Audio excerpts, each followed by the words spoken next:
അപ്പോൾ ഇന്ന് ഉണ്ടാക്കാനായിട്ട് പോകുന്നത് വാഴത്തട തോരനാണ്. അതിനായിട്ട് അടുപ്പത്തോട്ടൊരു ചട്ടി ചൂടാകാനായിട്ട് വെച്ച് കൊടുക്കുക. അതിലേക്ക് കുറച്ച് വെളിച്ചെണ്ണയും കടുകും പച്ചമുളകും കുറച്ച് കറിവേപ്പിലയും കൂടി ഇട്ടിട്ട് നന്നായിട്ടൊന്ന് മൂപ്പിച്ചെടുക്കുക. നന്നായിട്ട് മൂത്ത് വരുമ്പോൾ പൊടിയായിട്ട് അരിഞ്ഞ് വെച്ചിരിക്കുന്ന വാഴത്തട ഇട്ട് കൊടുത്തിട്ട് അതിനാവശ്യത്തിനുള്ള ഉപ്പും കൂടി ചേർത്തിട്ട് നന്നായിട്ടൊന്ന് ഇളക്കി യോജിപ്പിക്കുക. മൂടി വെച്ചൊന്ന് കുക്ക് ചെയ്തെടുക്കുക.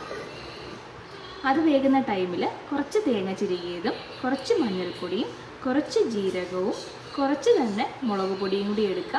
കൂടെ 2 അല്ലി വെളുത്തുള്ളിയും കൂടി എടുത്തിട്ട് ഒന്ന് കറക്കിയെടുക്കുക.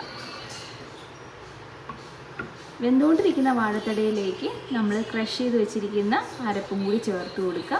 നന്നായിട്ടൊന്ന് ഇളക്കി യോജിപ്പിച്ചതിന് ശേഷം ഒന്നും കൂടി ഒന്ന് മൂടി വെച്ച് വേവിച്ചാൽ സ്വാദിഷ്ടമായിട്ടുള്ള അടിപൊളിയായിട്ടുള്ള വാഴത്തട തോരൻ ഇവിടെ റെഡിയായിട്ട് കിട്ടും. അപ്പോൾ ഇതാ അടിപൊളിയായിട്ടുള്ള വാഴത്തട തോരൻ റെഡി ആയിട്ടുണ്ട്.